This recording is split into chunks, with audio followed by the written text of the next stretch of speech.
Ratatouille.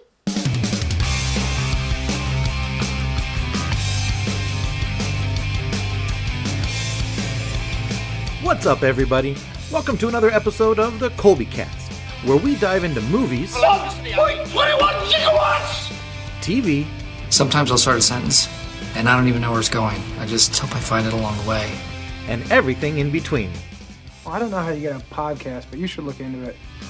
I'm Colby, and I'm joined by my two awesome sons, Caleb I don't know how to tie my shoes. and Luke. I never shut up. Together, we're your friendly neighborhood pop culture nerds, here to share our thoughts on Star Wars, Marvel, the latest entertainment news, and maybe even some sports. You believe in miracles? Yes! So grab a piece of cake Cake! Everybody loves cakes. and find a comfy spot on the couch, because this is your place for community and conversation about pop culture and storytelling. What an incredible smell you've discovered. Colby, what is funny is you had your Lost Boys episode, and thank you for the shout out there. I had two other friends over the course of Halloween reach out and say, "Hey, you met the saxophonist from the Lost Boys movie, right?" So all completely separate. Like one was in Maryland, one was in California, obviously, and then someone else. Maybe that was local. But I was just like, it's almost like it's being planned right now. Like, am I about to be pranked because everyone wants to talk about Tim Capella? Like, it was so super fun. But the Lost Boys makes Halloween better. So thank you for doing the episode and cranking that up with the guys. Well, I don't know. I think it didn't fall. I think it fell through. But yeah, I was working with those two other people to see if we could get Tim Capella to show up at your doorstep, trick or treating. Did he? In costume with his codpiece on? Yeah, exactly. With the saxophone and everything just playing as he's walking down the street. Yeah, I mean, I feel like the Colby Cast has a friend who is a friend of just a rock star. Like, he's a movie star and a rock star. So I just am living off of your coattails. I'm just gravy training you meeting Tim Capella. And it was a fun episode to talk to the boys about that. So there was one other one I was trying to get to, but it just didn't work out our schedules. I wanted them to watch Bram Stoker's Dracula with Keanu Reeves and Winona Ryder and Gary Oldman. Unfortunately, the schedules just didn't work. Luke got to watch it, and he was like, "What is this movie?" I love Because that. most people don't think of Dracula that way, because Dracula became the Hollywood Dracula Yeah, instead of Bram Stoker's Dracula. was so different what came after, like the Twilights and the Buffy the Vampire Slayer and even Blade to a certain extent and all that stuff. But yeah, Bram Stoker's Dracula, that was in the works. Maybe we can do a full episode next spooky season, because that's one of my favorites from the early. I was a senior in high school and I went and saw that in the theaters. I can't tell you how many times. I had so much stuff, but well, the voice listener, I'm here talking to you. The voice that you hear talking to me is that of Ross Hollebon, the magnificent maestro of the Album Cockpit podcast, which I'm desperately missing episodes of, but I get it. Like, lots of spinning plates, Plates. Don't let any of them drop. There's a Radiohead song, I think, on maybe it's Kid A, maybe it's after Kid A, of plates spinning. That's Nice. a great track. Oh, nice. So maybe that gets factored in at some point. Yeah, well, maybe you should get that. You can launch the next episode of the Album Cockpit podcast. Then you were rocking a hat. I saw just earlier today. You sent a picture, right? I want to hear about that. Are you going to have merch here? Can I buy a hat? You know what? It was a custom lids hat, and it wasn't cheap. But I was just like, you know what? I've wanted to do it for a while, and sometimes you look and see merch that people have and this and that. And I was like, I wanted, even if I'm buying Washington Capitol stuff or Butler University stuff, I like to I want it stitched in. I don't like just the iron-ons and stuff. Yeah. So I was just like, you know what? I'm going to give this a whirl. And I made a little investment, but at the very least, I have an actual Album Cockpit podcast hat, and it's the red, and I played with the lettering there, so it says now playing on the one side, but um it was just it was just a feel good moment for me, and stepping away from work, stepping away from other responsibilities, and just saying, you know what, I'm going to take this 10-15 minutes, whatever it was, go through this process. I ordered it, the price came up, and I was like, oh, I was like, I'm just going to do it because I'm going to be upset if I don't. Um, but yeah, that may Just turn into something. hey, Uh, you know what? And you're the host. You deserve having the sick merch right there, the only one in the world. So yeah, yeah, that's fantastic. one of one. Well, you are definitely doing me a favor here, as always, because being the honorary fourth member of the Colby Cast, you are back. You're back on the pod. We're going to talk a little bit about this magnificent documentary about John Williams that just dropped recently. It's available on Disney Plus. The title is Music by John Williams, and I just, the boys have been working hard. I'm like, you know what? I'm not going to force you guys to watch something else that I want to watch and talk about. I have a lot of friends that can do that, and I don't have to force to do. So I'm like, Ross, do you want to talk about this documentary? And as always, he came through, and I appreciate it because anytime we get to hang out and talk, I'm happy. But now we're going to be talking about John Williams. That makes me even happier. And I did want to share one thing as I was watching this documentary. Caleb walked through the living room, and I literally was taking notes, uh, writing down. He thought I was doing schoolwork, and he goes, "What are you doing?" I go, "Oh, I'm taking notes about this documentary about John Williams." He goes, "Is this for school?" I go, "No, no, no. It's for the podcast." He goes, "Oh, okay." He goes, well, "John Williams, huh?" I go, "Yeah." He goes, "Yeah, he was pretty good at what he did, what he does." I'm They're just always giving this. spot on. They're always spot on. I'm like, "Yeah, well, like what? Top three? You think?" He's like, "Oh, yeah, yeah, yeah, probably top three." Guys, these guys, they keep me young. They keep me on my toes. Um, I'm dropping this on you out of left field, but you are professional and you have been doing a lot of reviews for the wonderful Fantha tracks. Yeah, yeah. Now for a few years, you've been doing this with Star Wars shows and stuff. I would love to hear just an off the cuff, a short take, if you will, nod to the wonderful long take and our friends over there. Give me your Fantha track style short take review of this documentary. What did you think? Just in general. Yeah, I think this would be. I try to be concise with my words as much as possible. This is brilliant. And this is what his music does for you within a film. And imagine, and again, we grew up with this, so it means even more. I remember seeing E.T. in the theater and being blown away. The Indiana Jones movies, obviously, all the Star Wars movies. Like, it, it is, he is everywhere, and his energy and positivity is infectious. And I think that is what comes across the most through this is you you would kind of see it here and there. We were in Anaheim when they celebrated his birthday at Star Wars Celebration. Hmm. And watching that happen, and just he's humble without being off-putting, Yeah, and does it in a majestic way, and that's how he approaches his music. yeah, And it's a story extension. It's not him creating music, it is the extension of the story, that happens to be music.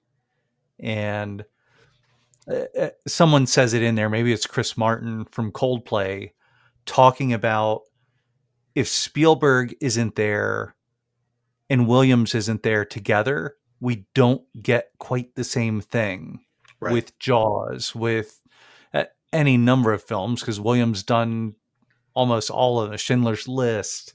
Hmm. It goes on, and you're sitting there watching this documentary, and it's just like, I didn't know he did that. I didn't know he did that. Oh, I know this. This is incredible. Oh, I didn't realize he did that one as well. It is mind blowing, but he's a workaholic and loves his work. So we can call it workaholic from our step. He's just calling it enjoying life. And that comes through in everything that he does. Absolutely. I couldn't have put it better. You hit so many points. The amount of the sheer volume of people that they had talking about this man, they just kept on throwing these people up, and they're not just, yeah, hey, here's this music industry person or this movie executive. No, we're talking about Steven Spielberg is on the screen so much. George Lucas. You mentioned the Coldplay. Chris Columbus. Chris Columbus is there. Yep. Yo-Yo Ma shows up. Itzhak Perlman is there. I mean, we have people from all over. All these Oliver different. Stone, right? Oliver Stone was Yeah. mentioned. I mean, we've got culture reporters. Branford Marsalis. When he Yeah. popped up, I was like, hold on a second. What section of humanity through culture Mhm. hasn't this man been a part of, right? The and it was packaged in such a wonderful and easily watchable way. Like I was just saying to you before we started recording, I feel like this is something you could just put on over and over. In the first viewing that I had of this, I couldn't take my eyes off of it, and I didn't want to. I wanted my full attention on it, and it's probably going to be like that for quite a while. But if you just want some feel good 90 minutes, because I think that's about what it is, right? In about 90 minutes ish. A If you little longer, but I think it's 140 minutes. Okay, so slightly over an hour and a half. If you want to put that on, I feel like it's something that you could just the rewatchability factor, I guess is what I'm getting at, is so high with this because of the Yeah. music that they include, of course, and just the the way that people are talking about this man, and I feel like he deserves every inch of this, every second of this. He has led such an incredible life and had an incredible career. He's now in his 90s. Give him all the flowers. Give him Yeah. all of them. Make another one of these documentaries about people speaking in such nice ways about this incredible, brilliant genius. Yeah, I'm so Well, yeah, and what. how many people he's influenced? Artists, filmmakers, anything else. You could do a series with just filmmakers. You could do a series with musicians. You could do a series with critics, and they're all. And not only does everyone love the work, but they love celebrating him for the work because that's what he brings to the table. Outside of whoever at the Boston Pops was I, I think they went out of their way not to mention names or anything, but I was just like, Yeah. I need to research this. Who is the person or the small group of uh, malcontents that would drive him out of there? So That was uh, interesting. we all deal with it, right? Yeah, yeah, and he couldn't avoid that side of things. And I want to get into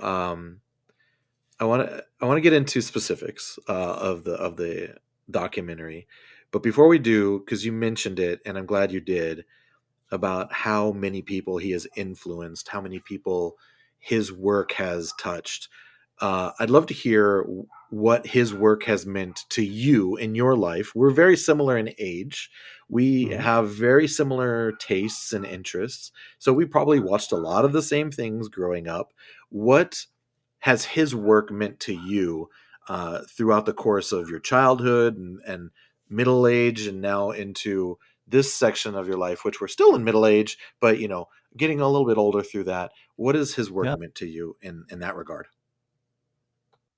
I think, especially watching this now and being able to put the pieces together, looking back of, oh, wow, he had an amazing impact on me because it is it's a Star Wars film starting and hearing the music going. It is they talk about the leitmotifs and the themes of all the characters and things, and getting that musicology factored into it as well, where you don't have to be a music student to get through all these things, but you kind of learn as you're hearing everything that's going on.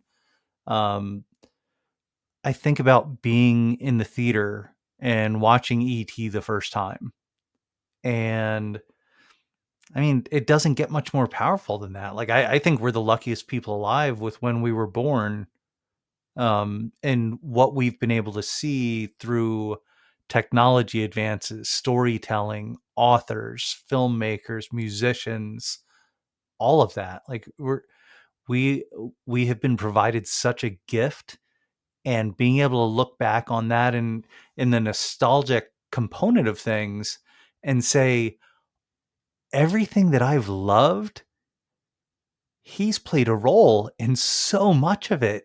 That's And so to be able true. it's that little bit of like, "Oh my god, thank you. I didn't put it all together." And then you're watching this and seeing, I didn't know he did the music for NBC Sunday Night Football. And Right? I honestly think that's part of why that is my favorite. The production that they do all together is amazing, but I think that helps take it over the top. Like, I don't care anymore about the Monday Night Football song and this and that. Like, it's just like, okay, great. Now Yeah, you're yeah, having yeah, people rehashing songs because it's a popular artist now. yeah. That that's why I'm sure people love it, and that's fantastic. If that's turning that on to them, it doesn't do it for me as much. But when I hear that theme for Sunday Night Football and NBC go, I'm just like, oh, here we go. And I Yes. had no idea it was him until 2 days ago when I watched this for the first time. Nor did I. And then you can add. I knew that he did the Olympics, the Olympic Mhm. theme, which I think. I mean, I believe it was for. I don't remember off the top of my head. I don't have it written down, but I think it was the 84 early Los Angeles. '80s, '84. Yeah, and I mean, I'm here in Los Angeles. I was in Los Angeles in 1984. I was a young person enjoying what that was doing in my life as an Angelino. My parents and I went out and actually saw one of the torches. Uh, my parents actually belonged to some work organization that was tasked with facilitating the passing of the torch at certain points along the run. And when it came into Southern California, I remember they took me with them, and I was like 9 years old at the time. And it was like 3 o'clock in the morning. All I remember, it was super early in the morning, pitch black outside, and we were on the side of the road, and they had to have the Olympic torch ready. It was a whole team of people. They had an I've held the 1984 Olympic torch unlit Holy in my smoke. hands. So heavy. It's so heavy as I remember it. And they were there as a team of people getting ready for the last leg of the person arriving, lighting the next one, and then that person carrying it off and running. So I got to witness that in my very groggy 9-year-old eyes. But that's just another memory that I associate with the Olympic theme that debuted that year and has been playing since. And what an incredible thing. I mean, the man knows no bounds. He just doesn't. And one of the things that I loved about this documentary was when they're talking about his early life and his early career. Did you notice how he just said yes to everything? Oh Oh yeah. yeah, how about this? Yes. How about we do this? Yes. How about we have you do this? Yes. He just did it all. And I feel like not only does that put someone in the position to be successful, but it also gives you the tools that he needed to be able to create such an incredibly diverse um, work, just body of work. Yeah. Uh, I know one of the reasons I'm so glad that I'm talking to you about this is I know how important music is to you. I mean, you have a Yeah. music podcast, right? That of all the things that you could have done a podcast about anything, but your podcast, the one that you put your name on the building, like Caleb likes to say, my name's on the building. Your name is on the building. It's a music podcast. Yeah. Music, And experiential. exactly, which is right up the alley of what we're talking about, right? Exactly. I feel the same way about music. Music has been incredibly important in my life, and I feel like going back as early in my memory bank as possible, I feel like John Williams gifted me that love of music because, like you said, I don't remember the first time I saw Star Wars, the original, or Empire Strikes Back. It was probably on a VHS. It was probably at home. If I saw it in the theaters, I don't remember it, but I remember watching it at home. I remember vividly watching Return of the Jedi. My very first memory of seeing any movie in any theater ever in my life is E.T. And I feel privileged to be able to say that because E.T. not only is it an absolute classic of a movie, but the soundtrack, the score that goes with it, in my mind, is revolutionary. And in a lot of ways, I feel like E.T. can define his. There's so many things you could say. This is so true about so many things. Star Wars can define his career. Raiders can define his career. Um, Schindler's List can define his career. His early TV work could define his career. E.T. can define his career. That's how remarkable of a person we're talking about. But for me to have that memory and have that attachment to that movie, I feel privileged being Absolutely. able to say it. Oh, that's great. Yeah. Well, and again, Raiders of the Lost Ark, Superman, like it doesn't stop. If any of us did one of these, we'd be like, wow, I had the greatest career ever. It's true. I And think it's someone like, said that. I don't remember. I know I wrote that down. Maybe I'll go ahead and continue. but And I'm going to yeah, look for that quote because somebody he's a in the documentary machine. said that. Yeah. He's a machine who just he lives for it. That's why he was put here, and he not only found his purpose but stayed with it. And I don't I've never read a negative thing about him or heard a negative It's thing true. about him. All So to true. work in these pressure cooker environments, and he talks about being battle hardened from 40 years of working in Los Angeles, and working in that industry, and it's demanding. But if you can do it with a smile and push, I I talk to students at Butler all the time, and it's like, get your reps. Don't say no to things. If you're getting an opportunity and it's just like, Yes. you know what, I can go out with my friends tonight, or I could do this, you can go out with your friends the next night. Take this extra thing, ask what more you can do before you leave, and don't be the first person out the door because everyone's going to remember that. He never leaves the room, so he's never No. the first person out. And it's inspiring to see, and it's just exciting to talk about right now. Saying like, I feel like I get a lot done a lot of days, and then I sit and watch something like this, and it's just like, oh,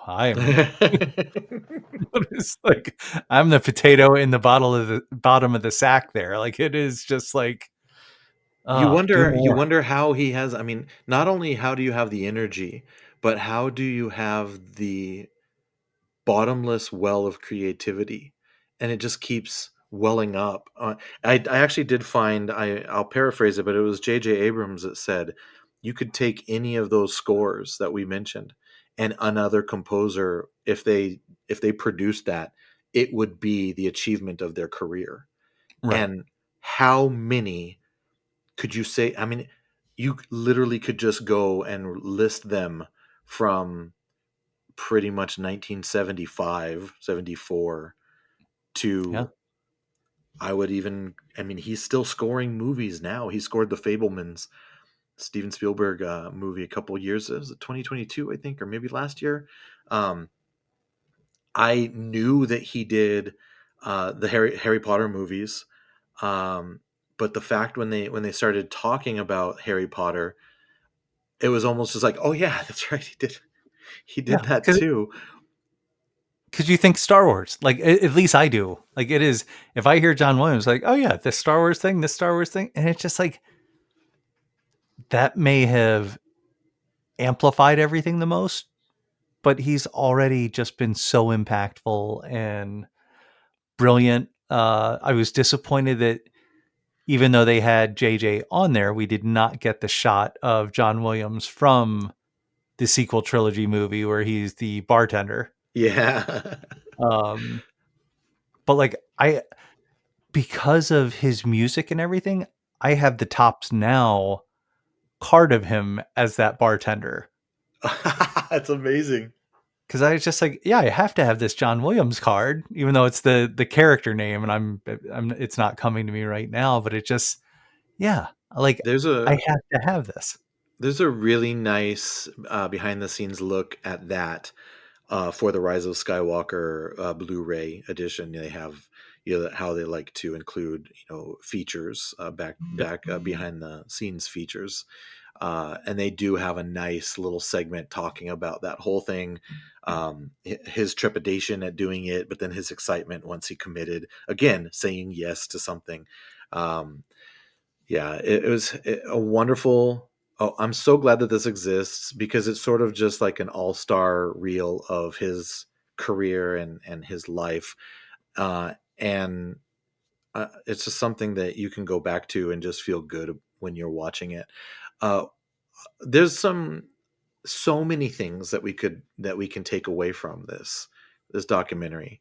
You have already hit on some of them. I've already hit on some of them, but one of the things that I thoroughly enjoyed, absolutely thoroughly enjoyed, was sort of anytime Steven Spielberg was on the screen during this documentary.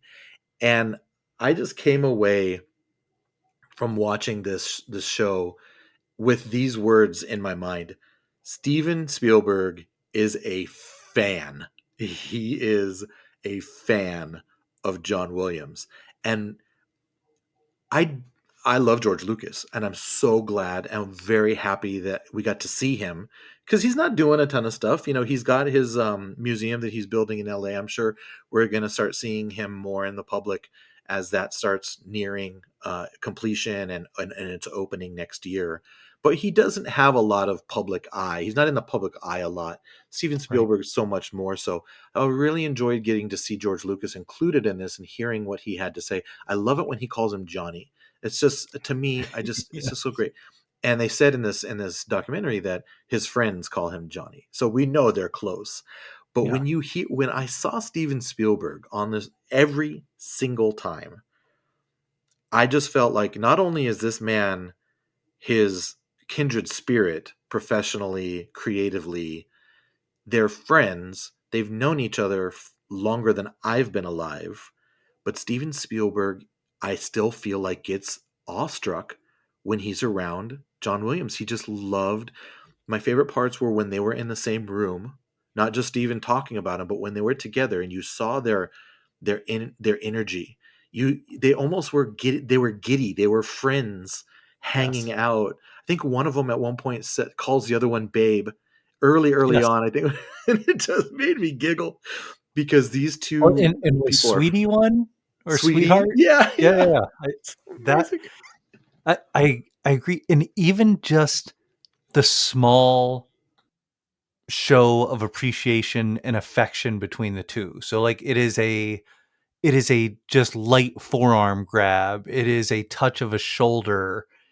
There's such a relationship there, and it's Yeah. so much. It transcends anything just professional. It is, here are two of the best artists in their worlds coming together to make things happen. And again, we're the beneficiaries of all of that because they have that relationship, and it has just continued to evolve and build, you know, even with the Fablemans, getting Uh-huh. to this Yeah. point where, hey, this is about Spielberg. And now the music's from one of his heroes who happens to be his maybe best friend, Could be. especially a very close friend. Um, and it's special. It makes you feel good. And that's what John Williams music does. Even if you're a little scared or intimidated by it, there's that element of familiarity. If you're Yeah. hearing the Imperial March, it's it can be intimidating, but man, it's a love mark to me, and it's something that's just like, this puts me in a good place. You just made me think of a quote from Alan Silvestri, who was also in the documentary, and he said that themes. There's a lot of discussion about themes in this, which I really enjoyed. We could talk probably for 20 minutes just about the theme discussion, but he mentioned that themes keep characters on screen when they aren't on screen, and it extends into our life, right? So you just mentioned the Imperial March. You hear those notes driving to work or on a morning walk, and you're immediately looking at Darth Vader, right? Or you're immediately looking at the hallway of an Imperial Star Destroyer. Same thing with the flying theme from ET. You're in a wondrous childhood. You're thinking about that iconic uh, image of ET and Elliot on the bike because of the theme. So I'm glad you brought that up.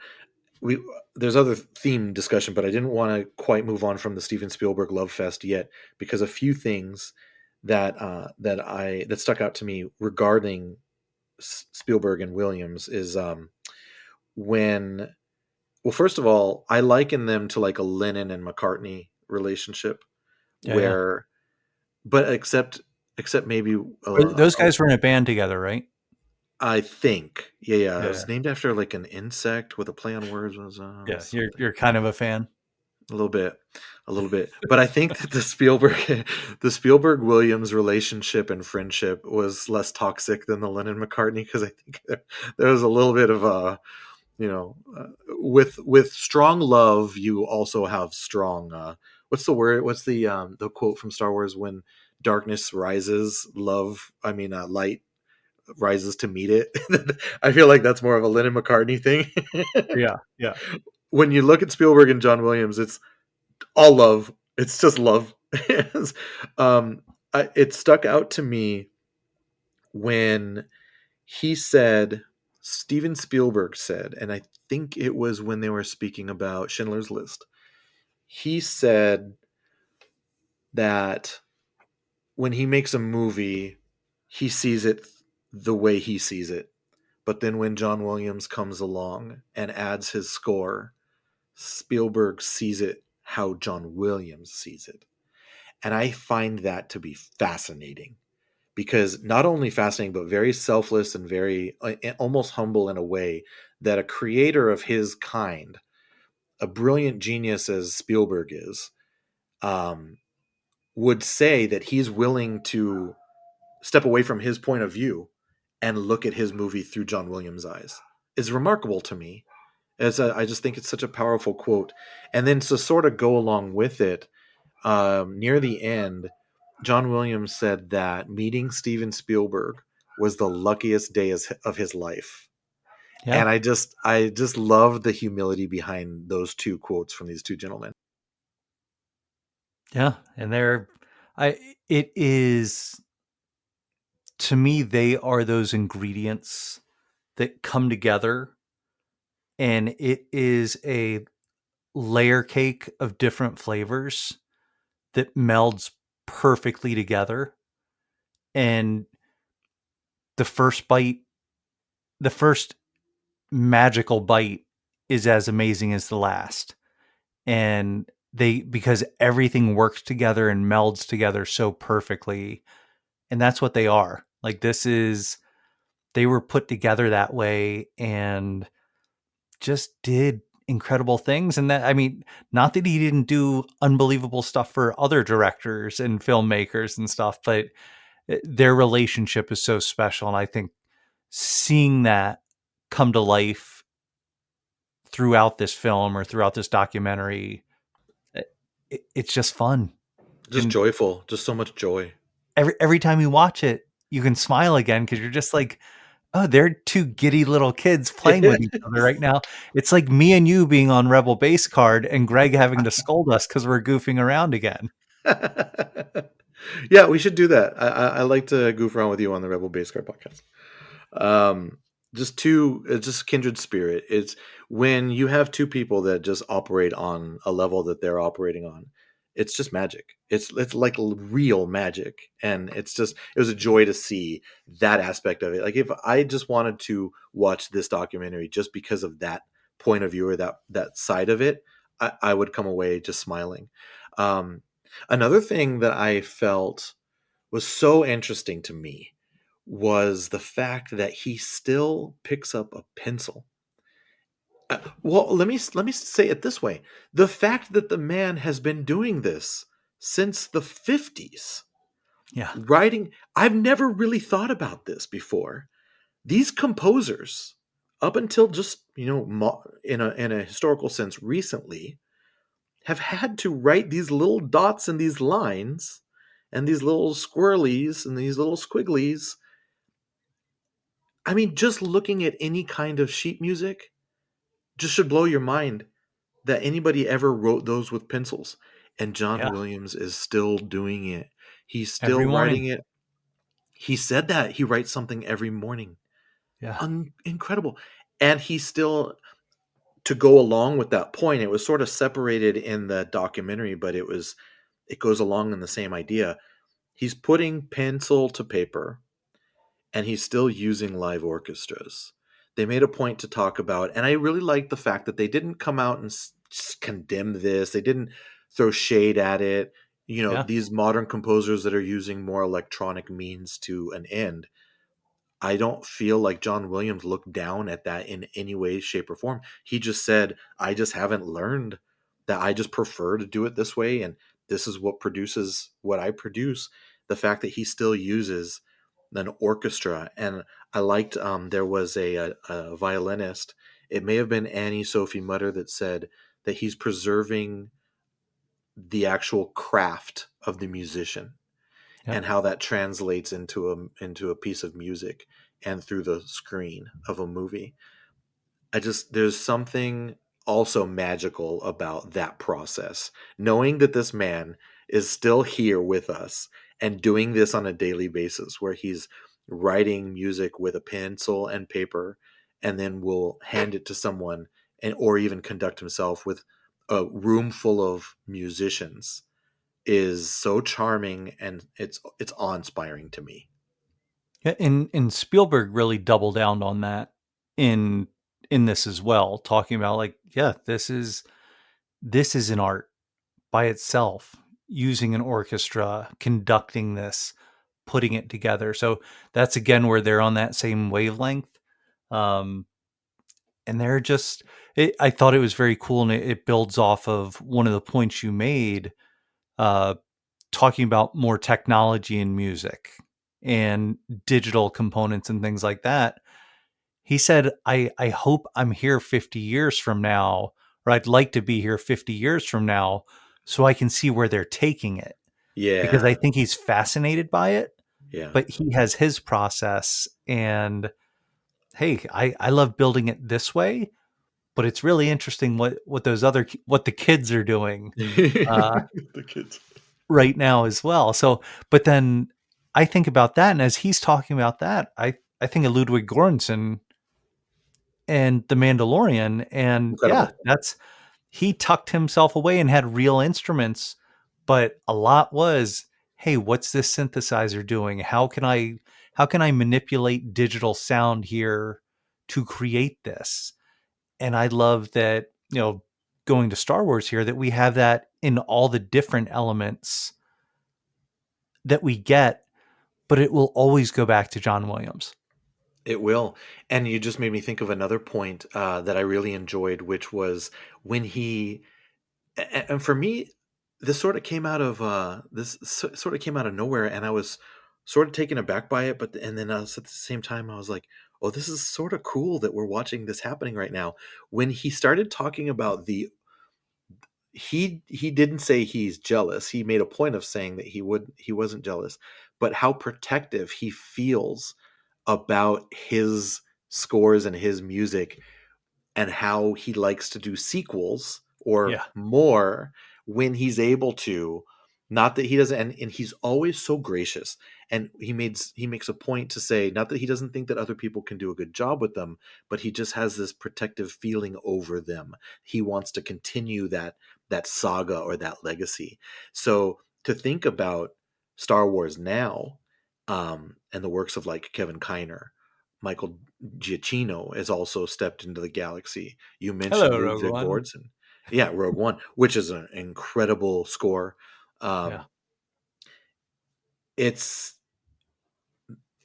Lucasfilm is doing a great job at finding people who will keep that John Williams DNA and then giving them the freedom to put their own stamp on it. Uh, it's remarkable. It's just remarkable the way that has turned out, because I think for so long people were afraid of, oh, what's going to happen when someone besides John Williams scores a Star Wars property. And now we're Yeah. in that age, and we have nothing to worry about because of the foundation I think that John Williams has set.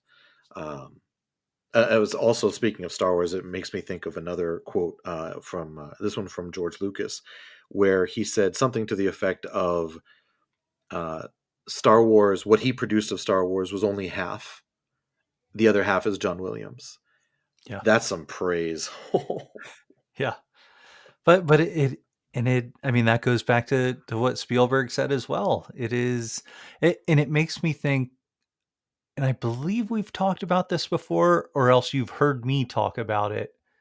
Um, it makes me think, I think Mark Romanek was the music video director, and it the song "Hurt" by Nine Inch Nails, Yeah.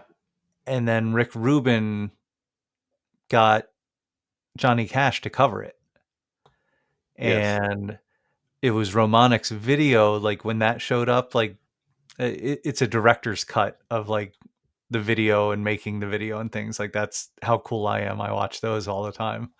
Um, so it's Trent Reznor coming out and saying like, and he's got a big ego and he's protective of things and stuff like that, just as a Sure. fantastic musician.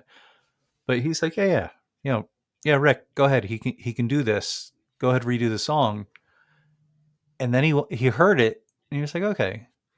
But I when he saw the video first, and at some point as he's going through and talking about it, he's like, as I watched this, I realized it was no longer my song.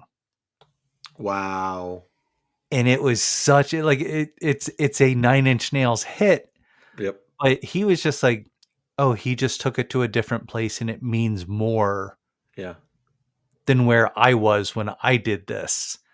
And it is a music video. If you watch the Johnny Cash video for Hurt, if you're not tearing up or at least fighting back tears, someone should call 911 because you need to go get help.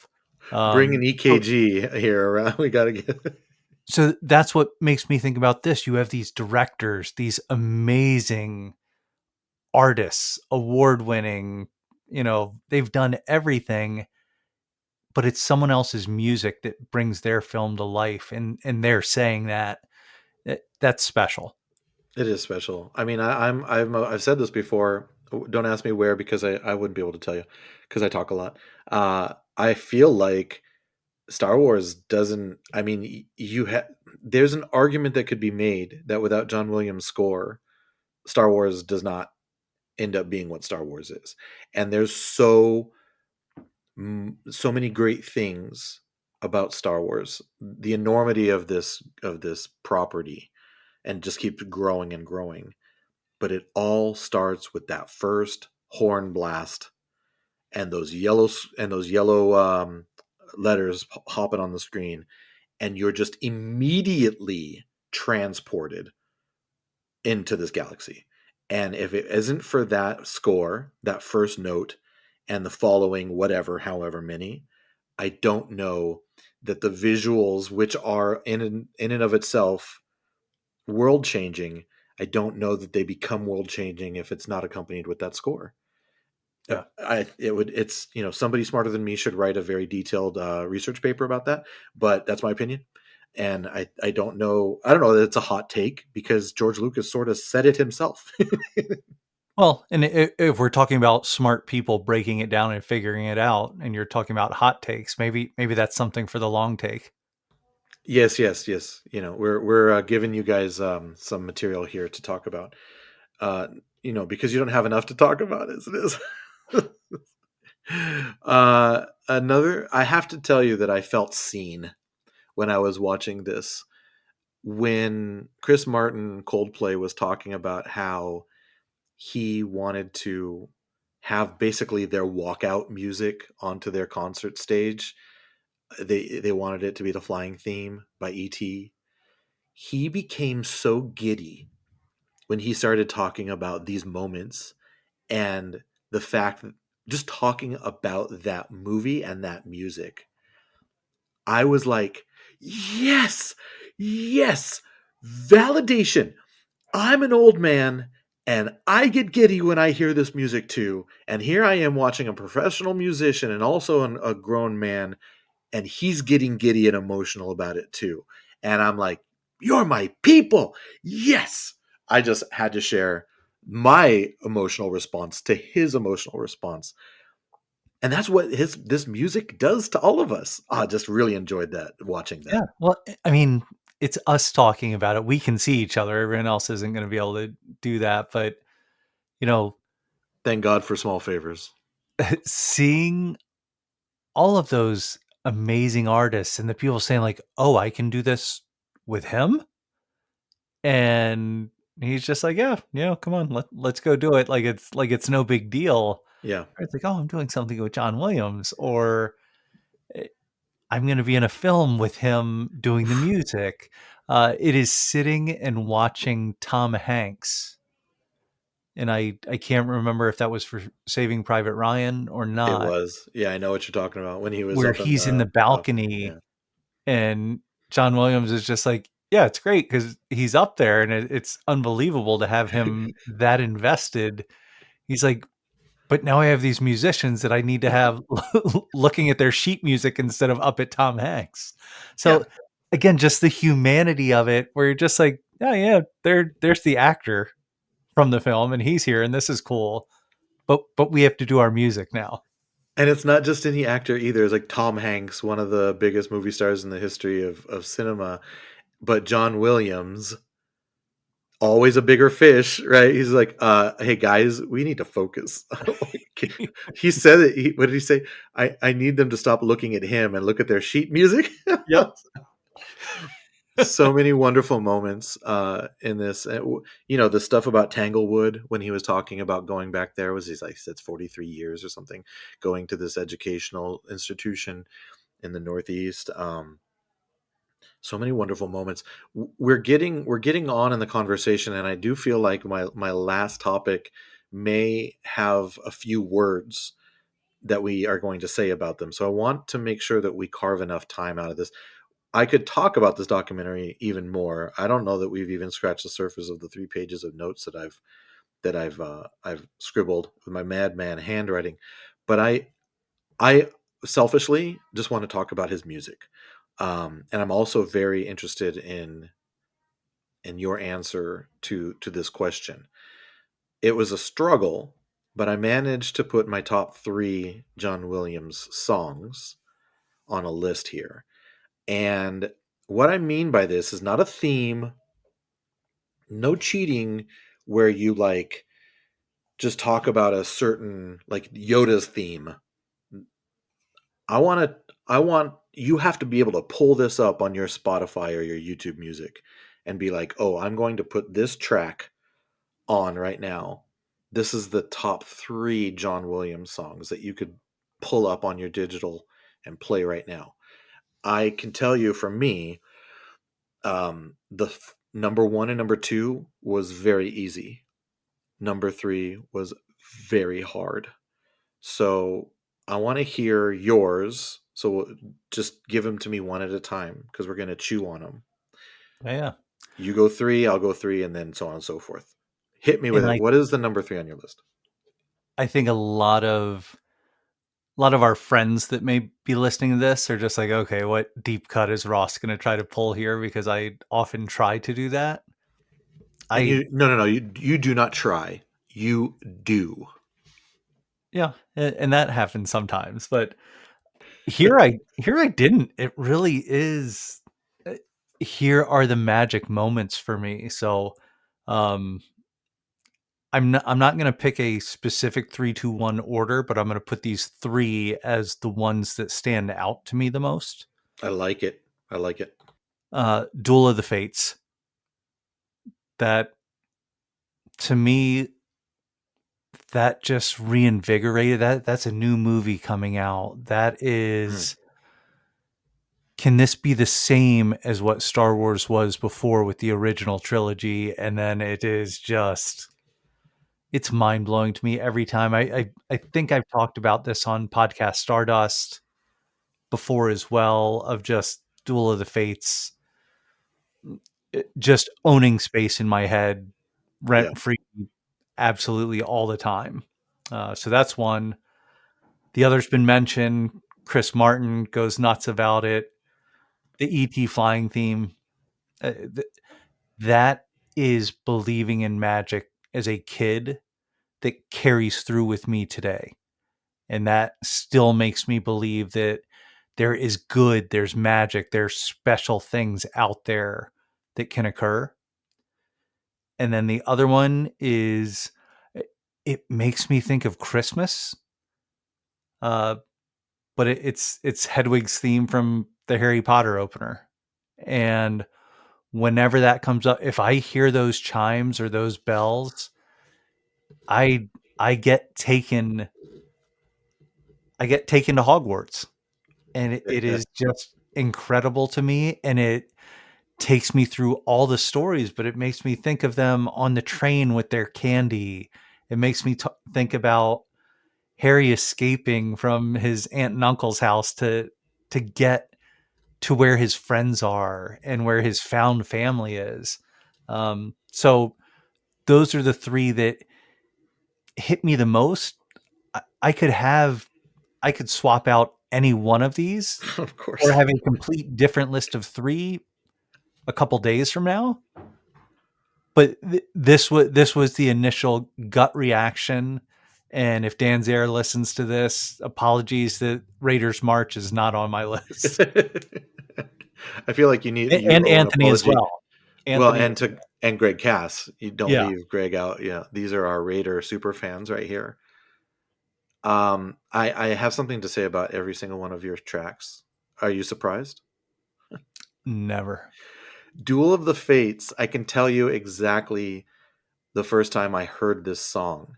And the uniqueness of this is why it's so memorable. Number one, I mean, it's a classic. It's absolutely, like you said, it relaunched something that had been missing for decades. And it was a big gamble. It was not, I mean, as much as you could say a Star Wars film was a big gamble, it was not. I mean, this is a whole other subject for another podcast episode, but there was no guarantee that Star Wars was going to be successful on its return. Um, and of course, John Williams had a lot to do with bringing that success back.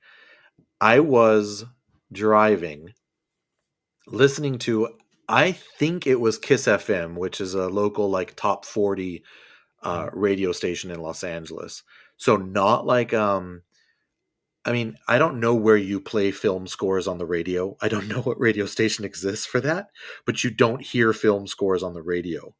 But this is how big this was. The DJ, I don't even remember what DJ it was. I think it was midday somewhere. Uh, said that they were going to play one of the main tracks from the new Star Wars movie that was going to be coming out, and I immediately cranked up that volume, Awesome.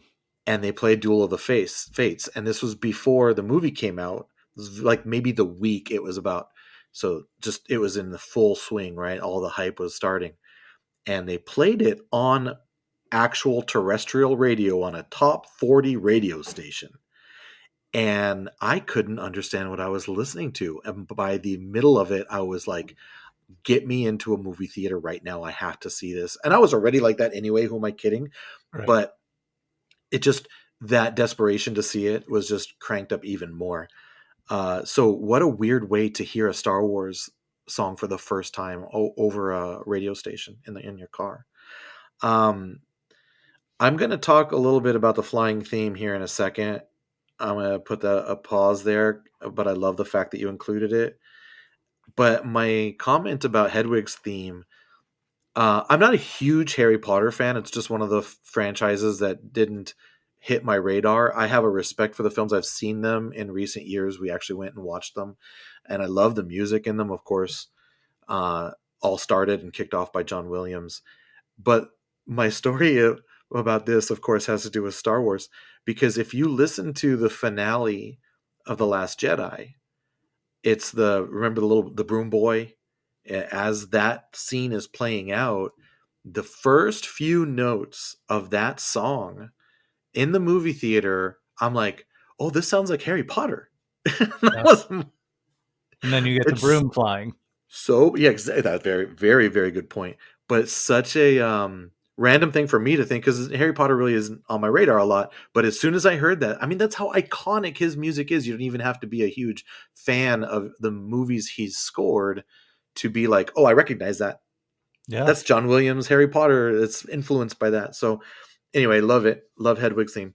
Um, like I said, for my list, I struggled with the third one, but I have to do honorable mentions before I even do the third one, because I went back and Yes, forth I with. snuck one in. Yes, you did, but you know us, the Colby Cast. We just do what we do. Um, Born on the 4th of July and JFK are honorable mentions because I didn't even realize he scored those films, and I Yeah. remember loving them, watching them in the early '90s. Absolutely incredible movies, and I want to go back and watch them just because I've now learned that he scored them. Hook. They didn't talk a lot about Hook in the documentary, but when the credits rolled, they played the theme from Hook, which I was super happy to hear. That Caleb's still waiting to see Yeah. with Lost Boy characters. Yes, yes, yes. I laughed so hard Rufio. at it. It was awesome. Yeah, just those moments that sometimes I sit back and I think to myself, I have almost 3 years of recordings with my two sons, and that's just such gold from a father's perspective. And it's moments like that that makes it gold. Um, so Hook, yes. Home Alone. I love Home Alone. The movie's fun, but the music makes the movie iconic. And I Yeah. like to refer to that as the John Williams Christmas album, Home Alone score. Yeah, yeah. Which, yes, we need John Williams Christmas music. Um, the one that I had trouble with, the one that almost made it, was Superman. But I Yeah. didn't put it in number 3 because of the nature of the other two that I have. The number 3 list, the third one on my list, and it is the third one, is Schindler's List. The violin, the main theme from Schindler's List. Yeah. I literally teared up when they were talking about this in the documentary, like seeing Kate Capshaw's reaction to hearing the first 3 notes she said. Yeah. Um, And then Steven Spielberg made it through 9 notes. 9 notes. Yeah. He called it. He said that they were listening to his anguished sketches. I don't. That's a perfect description of this song, and I Mhm. feel like it's just the right balance of brilliance and weight. Where if you want to get into that headspace of seriousness for whatever reason you may want to do that. This is the track you can do that with, because it's just, I can't explain it. I'm not going to be able to um, do it justice. And to know that it was presented to Itzhak Perlman, and then him telling his wife, I told him I'll think about it. Wait. You did what? What? With who? I just loved that story. And that's why I Yeah. love this documentary, because there's so many of those types of moments. Um, Number 2 on my list is the main title from Star Wars. We talked about it, that opening blast. Yeah. I mean, I could make a top 20 list of just John Williams Star Wars music, and I feel like you Yeah. could do that with so many other franchises. But again, we don't have Star Wars without that. That I'm not even. I don't know that. I don't know that I would. It may not even be listened to very much. If you were to find a way to, like, how many John Williams tracks has Colby listened to in his life, I'm not sure that would even be top 5. But if I'm putting a list together of John Williams songs, Yeah. I'm putting that there. Yeah. But the number one on the list, and it's because I'm greedy, is Adventure on Earth from the ET soundtrack. It's it is the last 15 minutes of the movie. It's a 15-minute long track. And I recently learned a story about this track that it just floored me. Um, I'm so excited right now. I have to, because I am I'm a history major here. I'm working on a bachelor's in history. I have to give you the source. I've heard this confirmed in two different places. One is through the Soundtrack Show, magnificent podcast. And the other one is from John Williams himself when he appeared on the Smartless podcast, which, if you listen to the Colby cast, we're huge fans of that podcast too. He was on that show in 2023 and he confirmed this to be true. He wrote this track that was going to cover the last 15 minutes of this movie. Think about the last 15 minutes of this movie. It's pressure. It's kids running from authorities. It's them trying to save E.T. It's the bikes. It's the flying across the sun instead of the moon. It's landing in the woods. It's the emotional goodbye. It's the ship flying off. This is what this track encompasses. He wrote the track. They were in the studio rehearsing and ready to record, and he had everything lined up. All the musical cues were there. They have the film up on the big screen. They're playing and playing and playing, and it was not adding up. I can't explain it like he can, but something to do with math. The cues just were not hitting in the places or the ways that they were supposed to hit, and he was getting frustrated and he was getting down on himself, and of course Steven Spielberg was there. I'm sort of shocked this was not included in the documentary. I'm sort of glad it wasn't. Spielberg went to him and said, look, just relax, we're good. What I want you to do, don't look at the screen, we're going to take the movie down. I just want you to perform a beautiful piece of music. Just perform the song. Don't try to hit the cues. Just perform it. They did. They performed a beautiful rendition of it. Spielberg then took that track and re-edited the last 15 minutes of the movie to match the music instead of the music matching the film. Yep. And I find that so remarkable. I mean, and there was another director that talked about doing that during the documentary. I will take your word for it. I'm going to have to rewatch it to know which one you're talking about. And I'm trying to think. I don't think it was Chris Columbus, but maybe it was. Maybe Home Alone? Yeah. It's they talk about it much later in the film or in the documentary. Yeah, it might be Home Alone then, because I know that's when Chris Columbus said came along. It was later in the documentary. Yeah. I just find it. I think that is so remarkable because music is there to highlight things that are happening in front of us. But in this case, the movie changed itself to highlight what was happening in the music. And I just think that is an incredible story. And one of my favorite movies and one of my favorite tracks ever. And if you, you'll thank me later. Take 15 minutes of your day and find this track, Adventure on Earth, and listen to it and try to listen to it uninterrupted. And if I could challenge you a little bit even more, try listening to it with your eyes closed. If you don't feel some kind of an emotional wellspring creep up in you, again, to use your words, Ross, call 911 because, and maybe I'm just an overly emotional, sappy old man nowadays, but I can't listen to this song without tearing up. It's just absolute joy. I just love it. I love it. And I'm very glad I had an opportunity to tell that story. I mean, there's everything in the movie. You get multiple themes. You get the flying theme. You get the E.T. and Elliot theme. You get all these different themes, but you get the tension of the early part where they're running from the authorities. You get the emotional release, and if you really want to hear a good breakdown, listen to the 3-part episode of the soundtrack show where he talks about the soundtrack of ET, and you'll get an actual expert talking about this thing, and you'll understand why I love it so much, because he does a great job of breaking it down.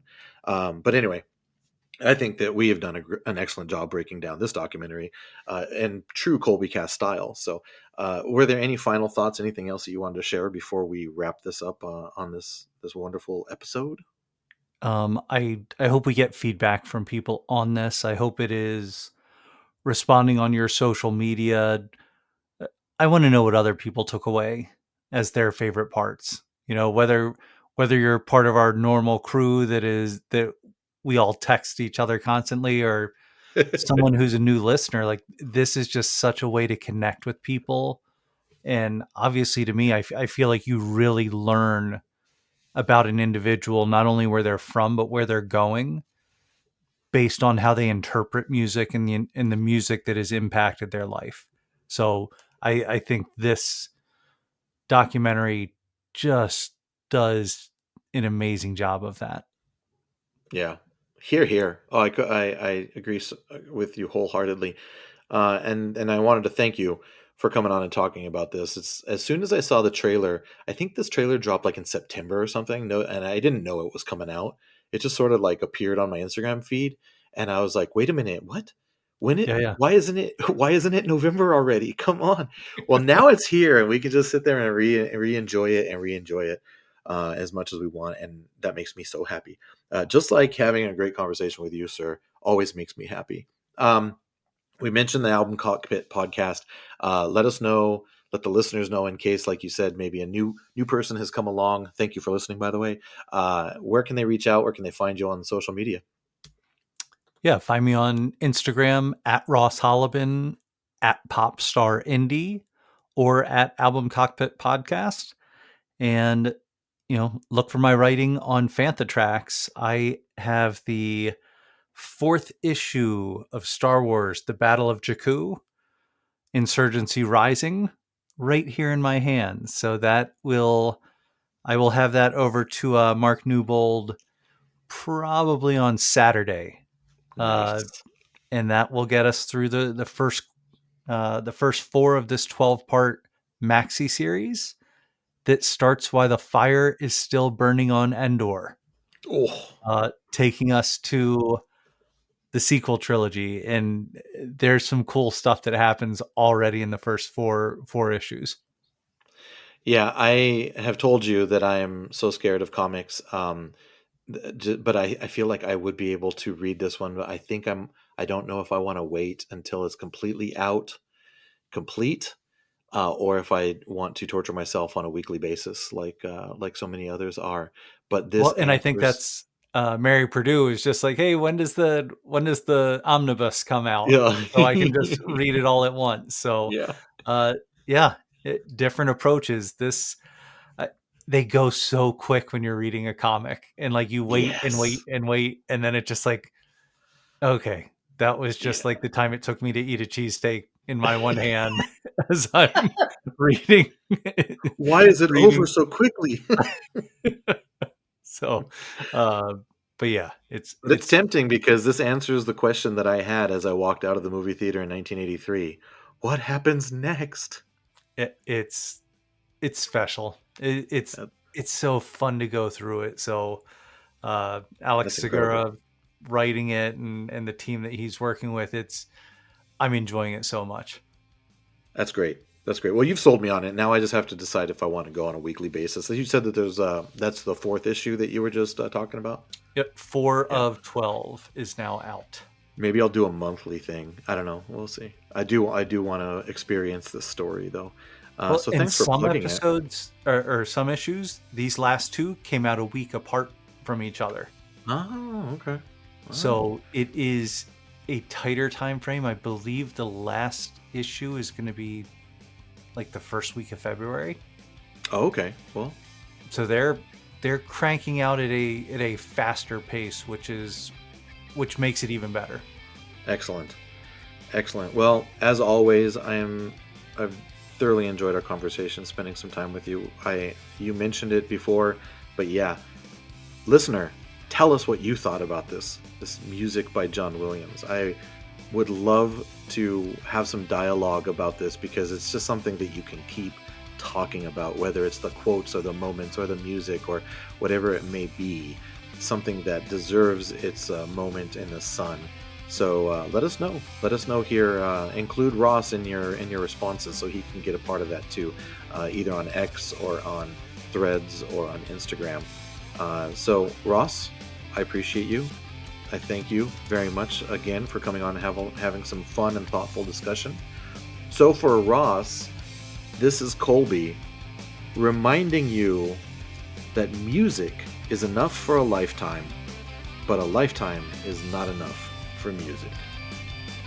If you enjoyed this episode, let us know. You can find the Colbycast on Instagram, Threads, and X at the Colbycast. Episodes can also be found on YouTube, so like and subscribe. If you feel so inclined, rate and review our show on your podcatcher of choice. That really helps the show beat the algorithm and helps us find new friends to add to the conversation. If you're wordy, like me, you can send an email to thecolbycast@gmail.com. All music is licensed through Adobe Stock and performed by Pro Music 24. This podcast is not endorsed by anyone or anything for that matter. It's intended for entertainment and informational purposes only. All original content of this podcast is the intellectual property of the Colbycast unless otherwise indicated. That'll do, Donkey. That'll do.